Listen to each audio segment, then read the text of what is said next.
ఒక్కొక్కరిని రేపుతాడు. ఇదిగో నువ్వు అతను పట్టుకుని వెళ్ళావనుకో నువ్వు చచ్చిపోతావు, నీ పిల్లలు చచ్చిపోతారు, ఎందుకు అతను నమ్ముతావని చీలికలు తీసుకొస్తాడు. ఎందుకంటే మొదటిగా వచ్చినటువంటి ఆ ముగ్గురిని ట్రై చేశాడు, కుదరలేదు. రాజుని చేశాడు, కుదరలేదు. ఇప్పుడు సైన్యం దగ్గరికి వచ్చాడు, ఈ ప్రజల దగ్గరికి వచ్చాడు. ఎందుకు అతను నమ్ముకుంటారు? అతని వల్ల మీకు ఏమన్నా జరుగుతుందా? ఎందుకని అని వాళ్ళు అడిగితే మీరు యెహోవా మాకున్నారా అంటారేమో. మీ దేశానికి మీకు యెహోవా ఉంటే వేరే దేశానికి వాళ్ళకి దేవతలు ఉన్నారు, మరి వాళ్ళ దేవతలు కాపాడలేదు కదా. ఆ దేశంలో సొమ్రోన్ దేశంలో గాని హమాత్ దేశంలో గాని వీళ్ళెవ్వరూ కాపాడలేదు. మరి మీ దేశంలో ఉన్న మీ దేవుడిని చూడండి, శత్రువు అన్ని రకాల ప్రయత్నం చేస్తున్నాడు. కించపరిచాడు, అవమానపరిచాడు, మాకున్న గుర్రాలను రకాలు ఇస్తానన్నాడు, బూతులు తిట్టాడు, అయినప్పటికీ లొంగట్లేదు. మీ దేవుడే మీ యెహోవానే పంపించాడు. మీ యెహోవా పంపకపోతే నీవి పొలిమేర దాటి నేను మీ దేశంలో కొద్దునా? నిజమేనండి, యెహోవా అనుమతించాడు. ఎందుకు ఇచ్చాడో తప్పుగా అర్థం చేసుకున్నాడు. ఎందుకు యెహోవా ఈ దేశం మీదకి దండెత్తడానికి అనుమతించాడంటే సిగ్గుపరచడానికి. అహంకార ధోరణిలో ఉన్న సొమ్రోను, అహంకార ధోరణిలో ఉన్నటువంటి అష్షూరు రాజు సన్హెరీబు, నీవు గర్వంతో ఉన్నావు కదా, నిన్ను సిగ్గుపరచడానికి ఒక అపజయాన్ని నీకు ఎలా ఉండాలో చూపించడానికే నేను ఇక్కడ తీసుకొచ్చాను. ఇది దేవుడు వెర్షన్, ఇది ఇశ్రాయేలు యొక్క వెర్షన్, ఇది యెహోవా దేవుని నమ్ముకున్న ప్రజల యొక్క వెర్షన్. కానీ ఇక్కడ మన మాట ఎత్తడానికి లేదండి. మొత్తం అన్ని ఆ రక్షకే మాట్లాడేస్తున్నాడు. సారీ, ఆ రక్షకేనే మాట్లాడేస్తున్నాడు. మొత్తం అన్ని మాట్లాడేసి ఇక్కడ 18వ వచనంలో చూసాం కదా. ఇన్ని దేశాలకు 21వ వచనం చూద్దాం.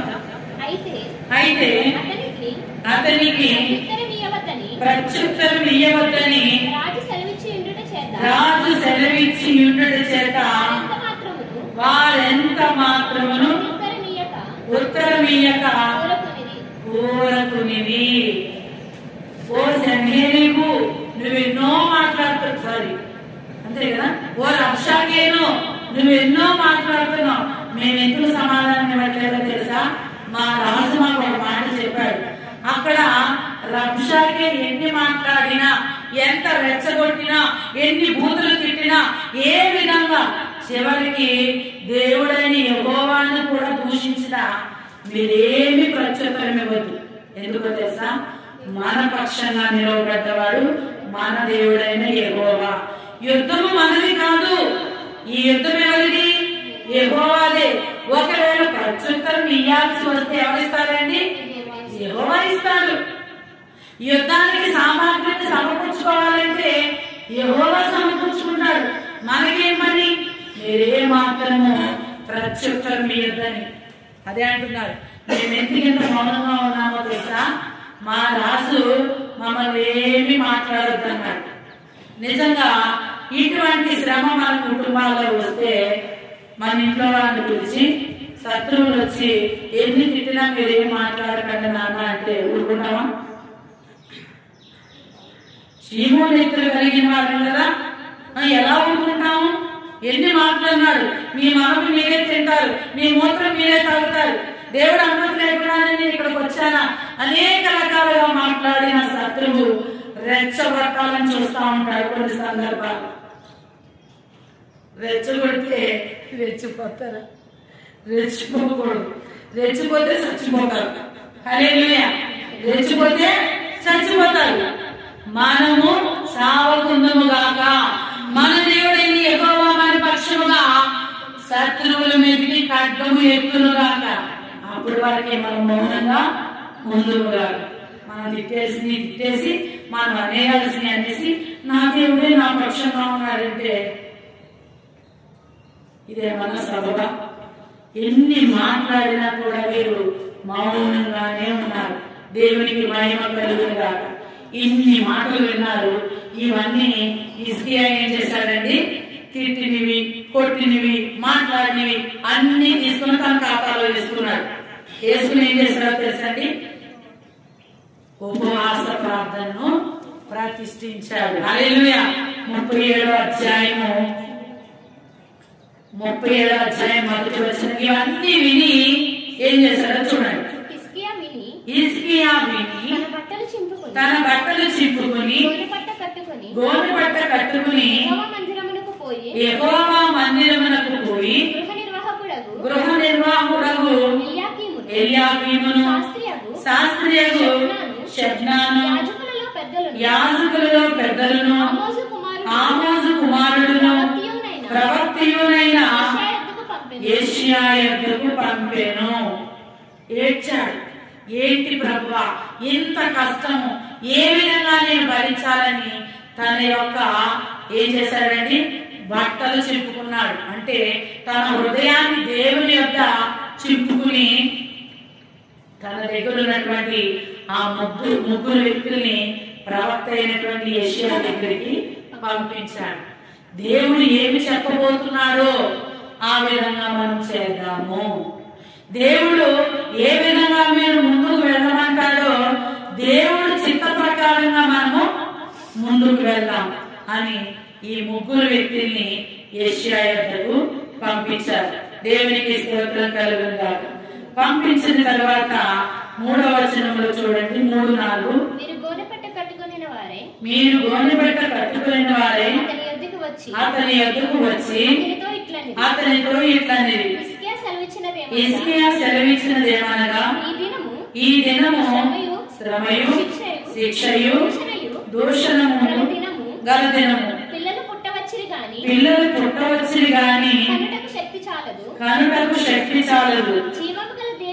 జీవము గల దేవుణ్ణి దూషించుటకై అశ్షూరు రాజైన తన యజమానుని చేత పంపబడిన రబ్షాకే పలికిన మాటలు నీ దేవుడైన యెహోవా ఒకవేళ ఆలకించి నీ దేవుడైన యెహోవాకు వినబడి ఉన్న ఆ మాటలను బట్టి ఆయన అశ్షూరు రాజును గద్దించునేమో.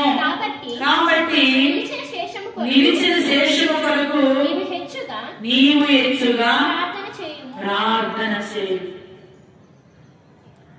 ఎవరు చెప్తున్నారు ఈ మాట? యెషయా చెప్తున్నాడు.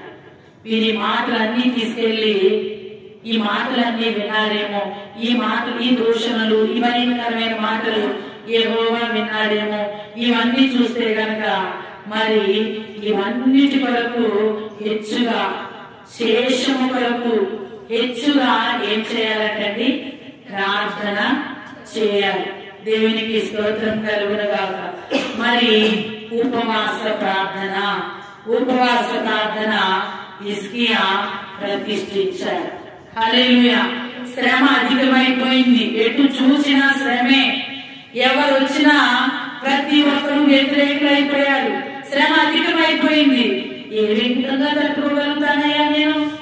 ఏ విధంగా ఈ శత్రువు ఒకరి తర్వాత ఒకరు అన్ని విధాలుగా నన్ను నిర్బంధించేశారన్నప్పుడు యెషయా ద్వారా పలకబడిన మాట, శ్రమ అధికంగా ఉందా? ఇప్పుడు ఉపవాస ప్రార్థన. నువ్వు గెలవలేననుకుంటున్నావా? ఉపవాస ప్రార్థన. ఎందుకో తెలుసా? ఉపవాసము దేవునితో సహవాసము కలిగిన ప్రార్థన ఉపవాస ప్రార్థన. రాజైన హిజ్కియా ఉపవాస ప్రార్థనను ప్రతిష్ఠించాడు. దేవునికి మహిమ కలుగును గాక. 37వ అధ్యాయము 14 నుంచి 21 వరకు చూస్తే ఉపవాస ప్రార్థనని ప్రతిష్ఠించడం. ఒక 14వ వచనం వెళ్లే ముందు ఉపవాస ప్రార్థనని ప్రకటించాడు. ఉపవాస ప్రార్థన ప్రకటించిన తర్వాత శత్రువు ఏమవుతుందండి? రావడానికి అధికారం సరిపోదు. అధికారం సరిపోయినప్పుడు ఇక్కడ ఏం జరిగిందనేది మనం చూద్దాం. 14 నుంచి 20వ వచనం వరకు చూస్తే 14వ వచనం ఒకటి చదువుదాం. హిజ్కియా దూతల చేతిలో నుండి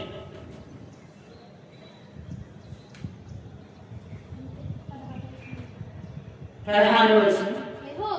యెహోవా 15వ వచనం. యెహోవా సన్నిధిని ఇట్లని ప్రార్థన ఇన్ని విధాలుగా అయిపోయింది కదా, ఎక్కడా లొంగట్లేదు కదా. అప్పుడు ఏం జరిగిందంటే ఒక మాట వచ్చింది. ఆ మాట ఏమని వచ్చిందంటే, ఎన్ని చేసినా లొంగట్లేదు. ఒక ఉత్తరం రాసి పంపించారు. ఒక ఉత్తరం ఇజ్కియాకి రాసి పంపించారు. ఆ ఉత్తరం చదువుకున్నప్పుడు ఏడవాలి. ఆ ఉత్తరం చదివినప్పుడు వాళ్ళ యొక్క దేన స్థితిని చూసి వాళ్ళు ఏడ్చి ఏడ్చి కృంగిపోవాలని ఉత్తరం రాసి ఈ 14 నుంచి 21 వచనం వరకు మనం చూస్తే గనక 21 వచనం వరకు చూస్తే మనం అనుకుంటున్నాం ఈ 36, 37 అధ్యాయాలు సంఘటన జరుగుతుంది కదా, దేవుడు దీన్ని ఇంతకు ముందే ప్రవచింప చేశాడంట యెషయా ద్వారా. 31వ అధ్యాయము 8వ వచనంలో ఒకసారి చూడండి. 31వ అధ్యాయము 8వ వచనం చూస్తే,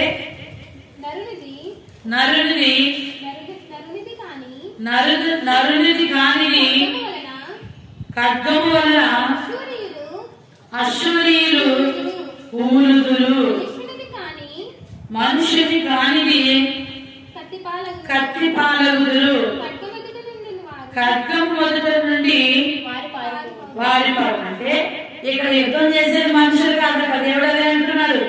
మనుషునిది కాని ఖడ్గము అశ్షూరీయుల మీదకి వస్తుందంట. వీళ్ళ దగ్గర ఖడ్గాలు లేవు, కోటకత్తులు లేవు, వీళ్ళ దగ్గర సామాగ్రి ఏమీ లేదు. యెషయా ద్వారా ముందుగానే దేవుడు 31వ అధ్యాయం 8వ వచనంలో ప్రవచింప చేశాడు. ఏమని? మనుషులది కాని ఖడ్గము అశ్షూరీయుల మీదకి వస్తుంది. ఏంటా మనుషులు కాని ఖడ్గం అని చూస్తే 37వ అధ్యాయం మనం చూస్తే 33వ వచనం ఒకసారి చూడండి. కాబట్టి అశ్షూరు రాజును గూర్చి యెహోవా సెలవిచ్చినదేమనగా అతడు ఈ పట్టణంలోనికి రాడు, దాని మీద ఒక బాణమైన ప్రయోగింపడు, ఒక కేడమైన దానికి కనపరచడు, దాని ఎదుట ముట్టడి దెబ్బ కట్టడు. రాడసలు 38వ వచనంలో చూసే ముందు ఇక్కడ చూడండి, మనుషుని కాని ఖడ్గం ఏంటో చూద్దాం. మనుషులు పట్టుకోలేని ఖడ్గం ఎవరు పట్టుకుంటారంటే 36వ వచనం. అంతటి యెహోవా దూత బయలుదేరి అశ్షూరు వారి దండు పేటలో 185,000 మందిని మొత్తెను. ఉదయమున జనులు లేవగా వారందరూ మృత కళేబరములుగా ఉండిరి. ఎంత సైన్యాన్ని ఒక్క రాత్రి కాలంలో దేవుడు పట్టుకున్నాడండి. 185,000 మందిని చంపేసినాక. అందుకే మన దేవుడికి ఒక పేరుందండి, సైన్యములకు అధిపత్యకు యెహోవా. హల్లెలూయా. ఆయన సైన్యంలో ఒక్క దొత్తు పంపించాడట. ఇక్కడ ఏమన్నాడు ముందు, నీ దగ్గర సైన్యం లేకపోతే మా రాజు అయినటువంటి సంగేదేవి ఉన్నాడు కదా, అతని దగ్గర అత్యంత అల్పుడైన వాడిని విలాసం గెలవమనండి, అప్పుడు వదిలేస్తాం. అంటే ఎంత హీనంగా గెలవలేరా? కానీ మీరు మనుష్యానుసారంగా ప్రవర్తింప చూడలేదు. దేవుని యొక్క సేవకుల ద్వారా కనుగొందాం అని యెషయా ద్వారా కనుక్కున్నప్పుడు యెషయా ముందుగానే ప్రవచించాడు, మనుషులు కాని ఖడ్గం ఒకటి ఆ అశ్షూరీయుల మీదకు వస్తుంది, ఆ ఖడ్గమే ఈ దేవదూత. హల్లెలూయా, హల్లెలూయా. మరి మీ మీదకు వస్తున్న ఖడ్గాలు ఎక్కడి నుంచి వచ్చినా మనము తిట్టేసి మన మాటలు అనేసి నా దేవుడు నా పక్షంగా ఉన్నాడు. ఇప్పుడు 2 కత్తులు పని చేస్తున్నాయి. ఇక్కడ ఏమని అన్నాడు, ఒక కత్తి పని చేయాలట, ఒక దేవతనే పని చేసిందట. కత్తి అంటే ఏంటో తెలుసండి? మన నోరే. కత్తి అంటే మన నోరు. యాకోబు పత్రికలో నోరు గురించి, ఎంత నాలుక గురించి ఎంత పాప ప్రపంచమైందట. ఈ నోటితోనే ఒకరిని శపిస్తామంట, ఈ నోటితోనే ఒకరిని దీవిస్తాం. అందుకే దేవుడు ఏమన్నాడు చేశారా, ఒక బావిలో నుంచి ఉప్పు నీరు మంచినీరు ముగ్గునా, ఇది ఉప్పు నీరు అంటాం, ఇది మంచినీళ్ళు అంటాం. లేదండి, పొద్దున ఉప్పు నీళ్ళు వస్తాయి, మధ్యాహ్నం ఏమో చప్ప నీళ్ళు వస్తాయని చెప్తామా? మరి మీ కడుపులోంచి మీ నోటి నుంచి ఉప్పు నీరు లాంటి మాటలు, మంచి నీరు మాటలు అంటే ఆశీర్వాద వచనాలు, శాప వచనాలు రావచ్చా? రాకూడదు. అలా రాకుండా వారు ఎన్ని మాటలన్నా మొత్తం అంతా తీసుకెళ్లి ఎవరికి ఇచ్చారండి? దేవుని అప్పు చెప్పి ఉపవాసం ఉండి వస్త్రాలు చుట్టుకొని హృదయాన్ని పగిలించుకుని దేవుని యందు మొదలు పెట్టినప్పుడు దేవుడు, రాత్రి కాలంలో యుద్ధం జరుగుతుందండి, పగలే యుద్ధం జరగాలి. యుద్ధానికి ఒక పద్ధతి ఉంది. అందుకే కదా కాలేజీ వాళ్ళు అక్కడ యుద్ధం చేస్తున్నప్పుడు జనం ఇంకా కొంచెం మంది ఉన్నారో చంపేయాలి. అందుకే యెహోషువ ఏం చేశాడు? అయ్యాలో లోయలోను ఇంకెక్కడ సూర్య చంద్రులను ఆపించాడు. ఎందుకు ఆపించాడు? సూర్యుడు అక్కడే ఉండు, చంద్రుడు అక్కడే ఉండు, పగలగానే ఉండు, రాత్రికి ఇంకా రావద్దు అన్నాడు. ఎందుకని? ఇంకొంచే శేషములు, ఇంకొంచెం అయితే క్లీన్. మరి ఆ రాత్రి కాలంలో వచ్చి ఆ దేవదూత 1,85,000 మందిని హతము చేసింది. మరి ఇటువంటి సైన్యములకు అధిపతి అయిన యెహోవాని కలిగిన మనము ఎందుకు భయపడి ఉండాలి? దేవునికి మహిమ కలుగును గాక. దేవదూత నువ్వు దేవుడు పంపిస్తే, దేవుని యొక్క కార్యం అక్కడ జరిగిస్తే ఎవరేం చేయలేదండి. 1,85,000 మందిలో ఒక్కరైనా దేవుడు కలవట్టున్నారా? అసలు యుద్ధమే జరగలేదండి, మొత్తుకుంటూ వెళ్ళిపోయినాడు అందరినీ దేవదూత ఒక్కొక్కరిని. ఆనాడు ఐగుప్తు దేశంలో ఐగుప్తులో ఉన్న ప్రతి కొలుచుని సమాధుత తాకుండా వెళ్ళిపోతే ప్రతి ఇంటిలో నుంచి రక్తం ఏరులై పారిందంటండి.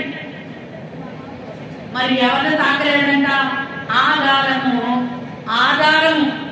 ఏ దారము? ఎర్రని దారము ఏ ద్వారమునకు కట్టబడిన. అందుకే ఆధారం నీవే నయ్యా, నా ఆధారం నీవే నయ్యా. కాలము మారినా, కష్టాలు తీరినా కారణం నీవే నయ్యా, ఆధారం నీవే నయ్యా, నా ఆధారం. ఏ దారం? ఆధారం. మళ్ళీ ఏ దారం? నా ఆధారం. చూడండి, ఆధారం నీవే, నాకు ఆధారం కూడా నీవే. 2 సార్లు. నేను చాలా సార్లు పాడతాను, ఎందుకు ఆధారం ఒకసారి చెప్పి మాట్లాడితే 2 సార్లు ఎందుకు వచ్చిందండి. ఆ ఐగుప్తు దేశంలో ఇశ్రాయేలు గుమ్మాలు కట్టబడిన ఆధారం నీవే, నాకు ఆధారం కూడా నీవే. హల్లెలూయా. మరి ఇంత విర్రవీగినటువంటి ఈ యొక్క సెన్హెరీబు అందుకే రబ్షాకేలు ఏమైపోయారు? రాజు చాలా గర్వించాడు కదా. ఇక్కడ చూడండి 37వ వచనంలో చూస్తే 37, 38 అష్షూరు రాజైన సన్హెరీబు తిరిగిపోయి నినెవె పట్టణంలోకి వచ్చి నివసించిన తర్వాత అతడు నిస్రోకు అను తన దేవతా మందిరమందు మ్రొక్కుచుండగా అతని కుమారులైన అద్రమ్మెలెకును శరేజెరును ఖడ్గముతో అతని చంపి ఆరారాతు దేశంలోనికి తప్పించుకుపోయి. అప్పుడు అతని కుమారుడైన ఎన్హాసోతు అతనికి చూడండి ఎవరి చేతులు చనిపోయాడండి? గర్వం గర్వం గర్వం అహంకారం. అందుకంటారు కదా నాశనములకు ముందేంటి నడుపుదట? గర్వము పట్టీలు పట్టుకుని పట్టీలు వేసుకుని గల్లు గల్లు అని నడుస్తారు. అలాగే నడిచింది ఇక్కడ. గల్లు గల్లు అనుకుంటూ నడిపించుకుంటూ వెళ్ళాడు. చివరికి ఎందుకు వెనకొచ్చేసారో తెలుసండి? వీరి మీదకి దేశం దాంట్లో వేరే దేశం దాంట్లో పుట్టుదని తెలుసుకుని మరి మనం వెళ్ళడం వాళ్ళు ఏమనుకున్నారు తెలుసా? ఈ పిచ్చి ఇశ్రాయేలుతో ఈ రోజేంటి రేపైనా చూడండి. మా అక్క ఉంది కదా, అక్క అనుకుంటది చాలా రోజు రేపైనా కొడదాంలే, ఇప్పుడు వచ్చినవి కూడా చేద్దాంలే అంటే ఈ మనిషి పర్వాలేదు చేద్దాంలే అని అనుకుని ఈ దేశం మీదకి రేపైనా రావచ్చు. మన దేశం మీదకి వాళ్ళు వచ్చారు కాబట్టి ముందాలని వెళ్ళి కంప్లీట్ చేసుకున్నాం వెళ్ళాడు. వెళ్ళి ఏం చేశాడు? మొదటగా తన దేవతాగుడిలోకి వెళ్ళి మంచిగా సేవ తీర్చుకుంటా మంచిగా ఉన్నాడు. ఉండేసరికి తన కుమార్తె వచ్చి తనని చంపేశాడు. దేనివల్ల? రాజ్యాధికారం యొక్క దానివల్ల చంపేసి ఎవరు రాజు అయిపోయారు. చూడండి, దేవుడు ఇక్కడ మాట అన్నాడండి, ఈ గర్వించాడు కదా అన్ని దేశాలను గెలిచానని, ఆ గెలిపించిన దేవుడు మన యెహోవా అయినంట. ఎక్కడుంది మాట? 37వ అధ్యాయము 27-6 వచనం చూడండి. నేను పూర్వమందే దీన్ని కలిగజేసినని పురాతన కాలమందే దీన్ని నిర్ణయించినని నీవు వినబడలేదా? ప్రాకారము గల పట్టణములను నీవు పాడు దెబ్బలుగా చేయుట నా వలననే సంభవించింది. ఓ అశ్షూరీయుల రాజు సెన్హెరీబు, ప్రాకారంగా పట్టణాలన్నీ పడగొట్టుకుంటూ వచ్చేస్తున్నానని గర్వపడుతున్నావా? లేదు లేదు, నువ్వు చేయలేదు, నేనే చేశాను అంటున్నాడు. ప్రాకారము గల పట్టణములను నీవు పాడు దెబ్బలుగా చేయుటకు నా వలనే సంభవించింది. నీవు నీ వల్ల అనుకుంటున్నావేమో. మరి హిజ్కియాకు విజయాన్ని ఇచ్చిన దేవుడు మనకి ఇవ్వడా? మన శ్రమంలో మనం ఎవరి మీద ఆధారపడాలండి? పూర్తిగా ఆధారపడాలి. వాళ్ళు తిట్టినప్పుడు మనం తిట్టేసి, వాళ్ళు చెప్పినప్పుడు మనం కూడా 10 మంది చెప్పేస్తే అది జరుగుతుందా? ఆ ముగ్గురిని పంపిస్తున్నప్పుడు ఏమన్నాడు? అక్కడ ఏం మాట్లాడినా కూడా మీరు ప్రత్యుత్తరం ఇవ్వద్దు. 21వ వచనం 36వ అధ్యాయము 21వ వచనం. అయితే అతనికి ప్రత్యుత్తరం ఇవ్వవద్దని రాజు సెలవిచ్చి ఉండడం చేత వారు ఏమాత్రము ప్రత్యుత్తరం. మరి మన రాజు చెప్తున్నాడు, మీ శత్రువు మీ మీద దండిస్తే మీరు మౌనంగా ఉండండి. మరి మన రాజు మాట మనం వింటామా? మన రాజు ఎవరండి? జెఫన్యా గ్రంథం 3వ అధ్యాయము 15వ వచనంలో మన రాజు ఎవరో చూద్దాం. జెఫన్యా 3:15. తాను మీకు విధించిన శిక్షను యెహోవా కొట్టివేసి ఉన్నాడు. నీ శత్రువులను ఆయన వెళ్ళగొట్టి ఉన్నాడు. ఇశ్రాయేలీయులకు తన రాజైన యెహోవా మీ మధ్య ఉన్నాడు. ఇక మీదట మీకు అపాయం సంభవించదు.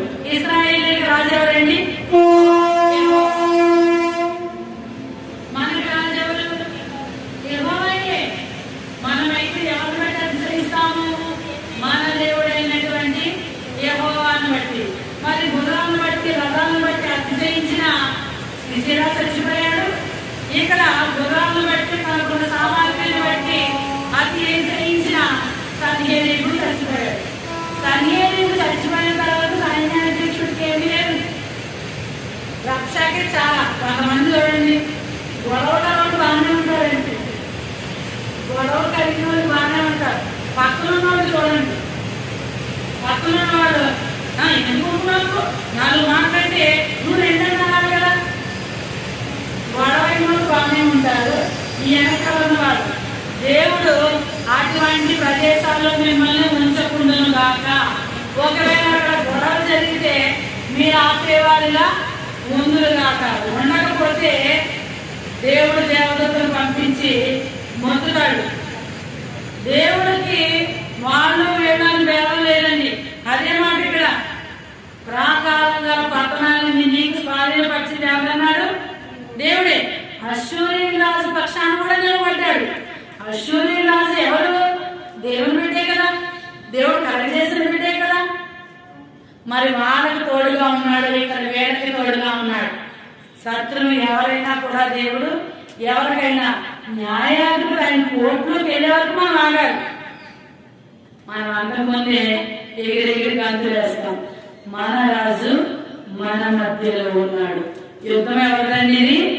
యెహోవాదే. యెహోవాదే యుద్ధం కాబట్టి ఆయన సైన్యంలో దేవదూతను పంపాడు. చూడండి, రాజు దగ్గర ఉన్నటువంటి అతి చిన్నవాడైన అతి హీనుడైన వాడిని పంపిస్తానన్నాడు కదా.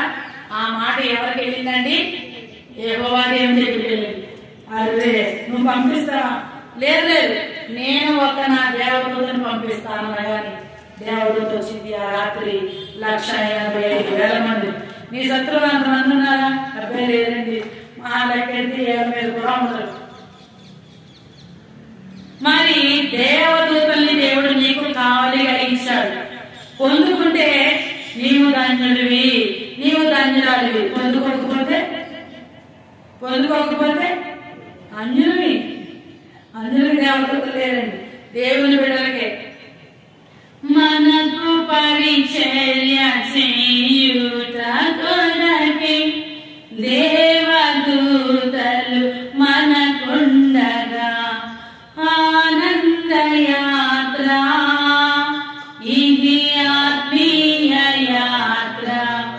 యేసుతో నూతన యెరూషలేము యాత్ర. యేసుతో నూతన యెరూషలేము యాత్ర. ఆనంద యాత్ర. ఈ యాత్ర పరలోకానికి వెళ్ళడానికి ప్రారంభించిందేనండి. ఏదో పొద్దుట సాయంత్రం పడుకున్నాం కాదు. మన ఈ కష్టమంతా శేషం ఎక్కడ చూస్తాము? ఫలము పరలోకంలో చూస్తాం. యుద్ధము యెహోవాదే, యుద్ధము యెహోవాదే. అందుకే క్రీస్తు యేసు మంచి సైనిక, శ్రమలయందు సోలిపోవక రారాజుకు నిలబడరా, సాతానుతో కలబడరా.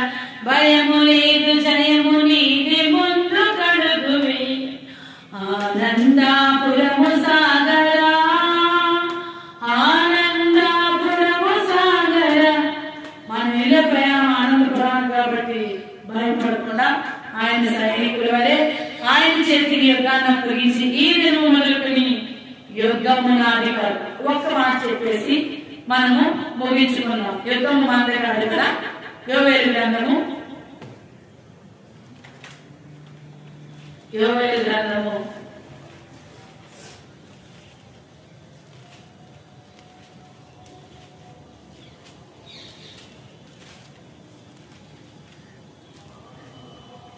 3వ అధ్యాయము 9వ వచనం.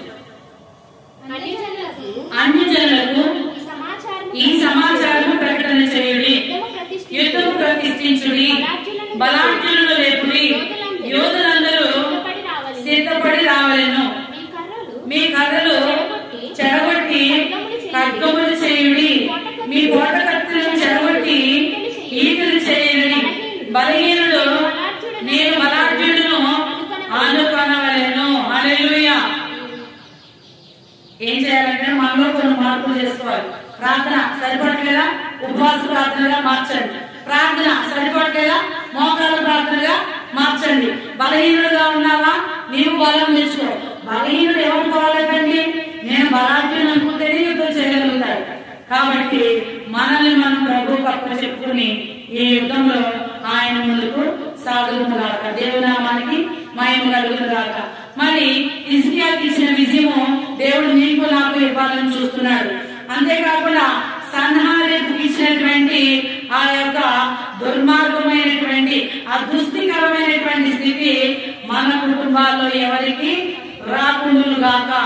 రక్షకుడికి కలిగినటువంటి గర్వము మనకు రాకుండును గాక. ఈ పాఠము మన జీవితాల్లో ఏలుబడి చేయను గాక. హల్లెలూయా. దయచేసి అందరూ మోకరిస్తే వాక్యం నిమిత్తం మన మధ్యలో ఉన్నటువంటి తమ్ముడు ప్రార్థన చేస్తాడు. తమ్ముడు సొలొమోను ప్రార్థన చేస్తాడు.